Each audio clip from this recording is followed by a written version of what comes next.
Olá, me chamo Arma Alexandre, sou graduando em História pela Universidade Federal de Alagoas, faço parte do GAPS, que é o Grupo de Estudo e Pesquisa em História, Gênero e Sexualidade, também vinculado ao FAO. Quero convidar a todos para acessarem a minha apresentação, que tem como título Onde estão os corpos trans dentro da historiografia brasileira, né? É um resumo básico de onde estão localizados esses corpos e o que esses corpos têm fazido, de como a historiografia brasileira tem inserido esses corpos. Né? Esse trabalho, né, incrível, tá, de parceria com a Rede de Historiadores Negros e Negras, Portal GLDs do Acervo Cultura. Me chamo Arma Alexandre, sou uma pessoa trans não binária. Né? Estou sentado de frente ao que seria meu guarda-roupa. Ao fundo, eu tenho uma cortina prata. Estou usando vestimentos de cores vermelhas, que tem no centro a questão do Encontro Nacional, né, que é o 13º, daqui da Universidade Federal de Alagoas. Sou uma pessoa negra de pele retinta, cabelo black e tenho bigode. Gostaria de falar um pouquinho, né, sobre a minha pesquisa, que se chama Onde estão os corpos dentro da historiografia brasileira. Essa pesquisa ela é nada mais e nada menos do que uma inquietação minha, né, das minhas particularidades, de tentar localizar, né, as experiências trans dentro do contexto da própria historiografia. Né?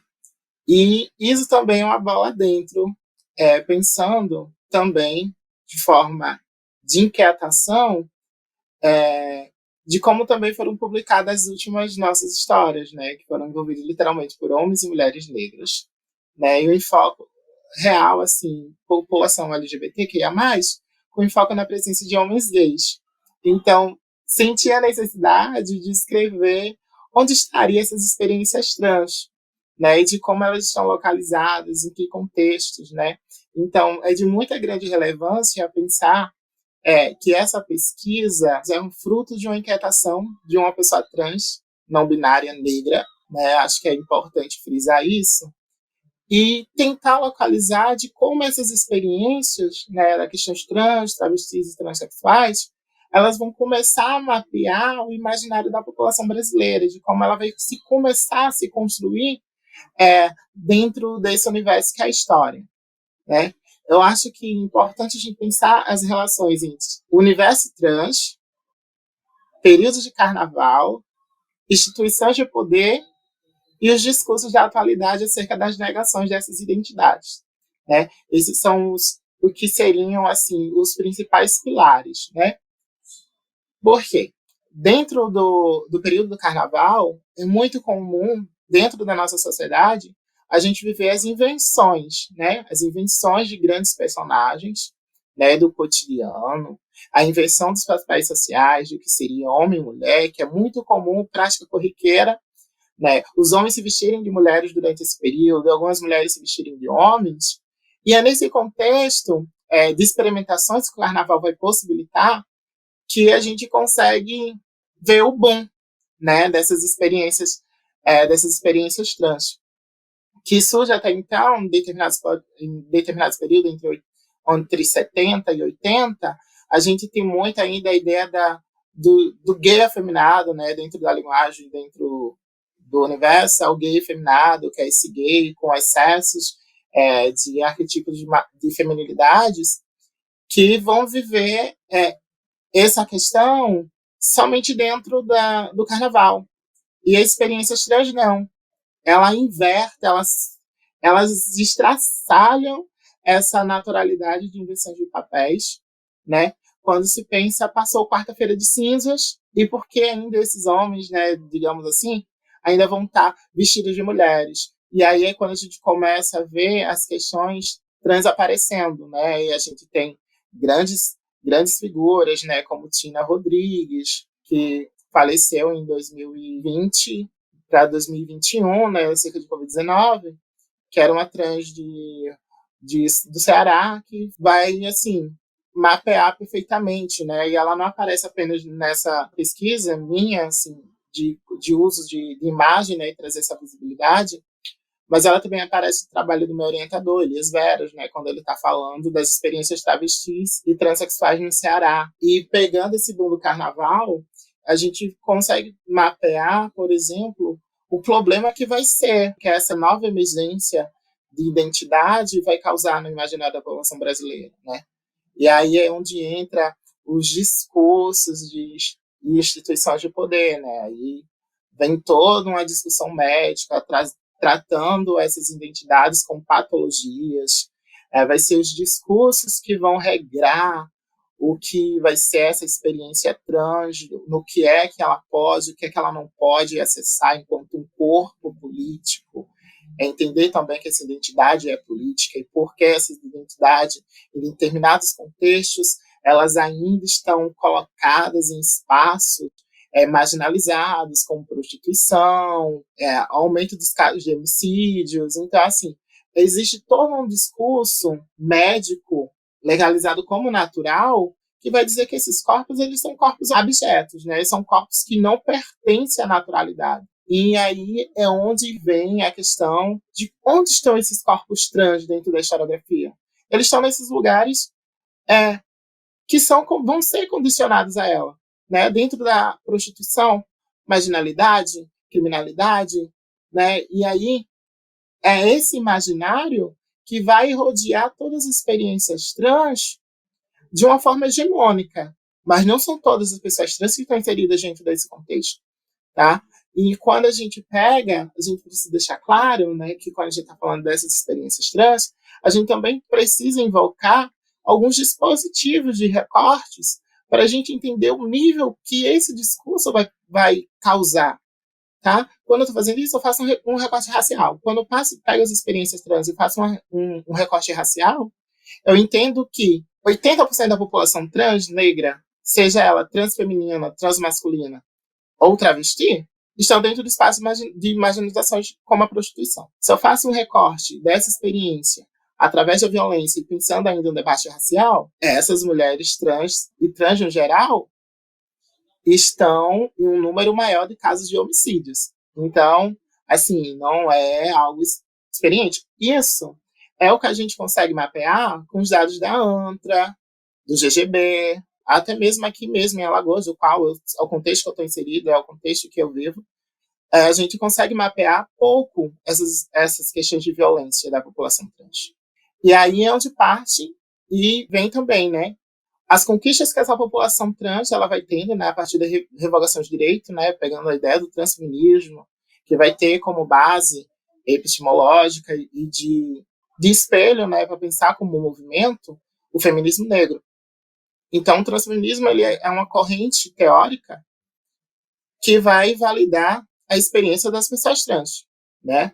Mas ele não vem com a ideia de segregar as demais outras experiências, não. Ele vem para somar, trazer aquilo que os feminismos não deram conta, que é a experiência de umas pessoas trans dentro desse universo. E aí, a gente tem os dispositivos médicos, e esses vai ser um dos embargos maiores dessa população trans. Uma vez que o Estado nega a essas pessoas a legalidade, que essa identidade é uma identidade problemática, é uma identidade que precisa ser combatida e a gente precisa controlar, porque ela é um corpo que fere a sociedade de uma forma nunca vista. A gente consegue questionar o que é natural, o que não é, né? A partir do o que seria então a heterossexualidade. Por que a heterossexualidade é esse homem que se, ou essa mulher que se enxerga nas constituições sociais que é imposta sobre seus corpos, vão ser tão mais privilegiados do que esse corpo trans. No que é que eles diferem? Já que a gente compreende que o gênero é uma construção social, né? É culturalmente moldado. Então, não é o pênis e a vagina que vai legitimar o que seria o homem ou a mulher de verdade. E dentro desses discursos médicos, que é um dos grandes embargos, né, dessa população, é o seguinte. Primeiro, né, quando a gente está falando dos processos de transexualização, a gente tem um acompanhamento psicológico de quase 2 anos, né, para a gente poder fazer o mínimo, né? No caso de quem for fazer a mastectomia, né, precisa aí de 2 anos de acompanhamento psicológico, endócrinos, todo um corpo médico presente, que precisa legitimar, por exemplo, quando é que vai ser preciso para ele fazer esse tipo de intervenção cirúrgica? Enquanto para esses corpos ditos de verdade, né, que seriam os homens e mulheres heterossexuais, essa ideia de fazer uma cirurgia de intervenção corporal, ela é tão natural, eles não precisam de acompanhamento psicológico de 10 anos, né?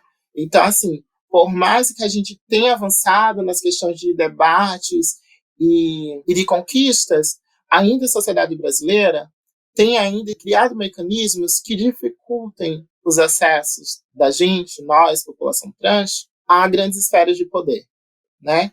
Aqui em Alagoas, qual faz parte, tem um grupo chamado Transshow, que é um grupo liderado por uma mulher travesti preta, que tem como seu principal objetivo resgatar homens e mulheres trans e travestis do mundo da prostituição através da arte. E que tem alguns trabalhos incríveis, como performances, algumas oficinas. É um movimento incrível, é o único de caráter artístico aqui no estado de Alagoas. E onde a gente está dentro dessa historiografia? A gente está ainda... São poucos trabalhos que vão falar das experiências trans que não seja voltada ainda dentro do ambiente da prostituição, da marginalidade. São pouquíssimos. Essa nova geração recente de historiadores que estão ocupando as universidades, principalmente essas galeras que são historiadores e historiadoras trans LGBTQIA+, estão fazendo essas inquietações, estão perguntando onde é que estão esses corpos, onde é que eles estão inseridos, por que a historiografia seleciona quem são esses corpos que vão ganhar vozes e qual deles que vão ser considerados dignos de estar dentro dessa historiografia. Isso é uma crítica, né? São críticas para a gente pensar e analisar. Então, isso também foi reflexo, são reflexos das nossas escolhas pessoais, são reflexos de quem a gente está mais inseridos e quem a gente está mais propensos a conversar e dialogar. Mas a gente viu, nos últimos anos, grandes figuras trans, travestis, ocupando os espaços de poder. A gente vai ter a vereadora, deputada federal, Linda Brasil, né, de Aracaju, que vai ser reeleita dentro do Estado, em lugares de poder.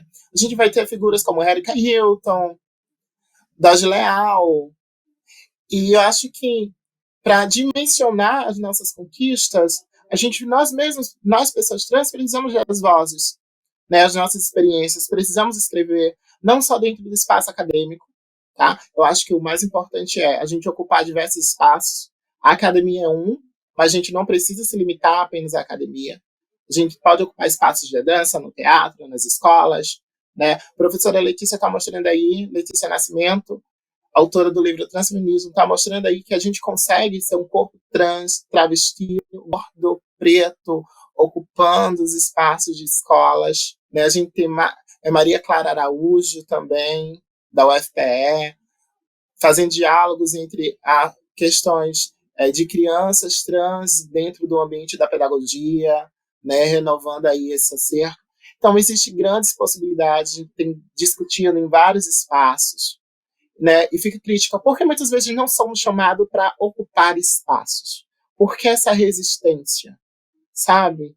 Aí é essa inquietação que eu tenho causado dentro da historiografia, que tenho questionado tanto, porque ainda há resistência da gente falar sobre corpos trans dentro desse ambiente, dentro dessa historiografia brasileira, ainda um pouco colonizada, um pouco colonial, ainda sexista, ainda branca.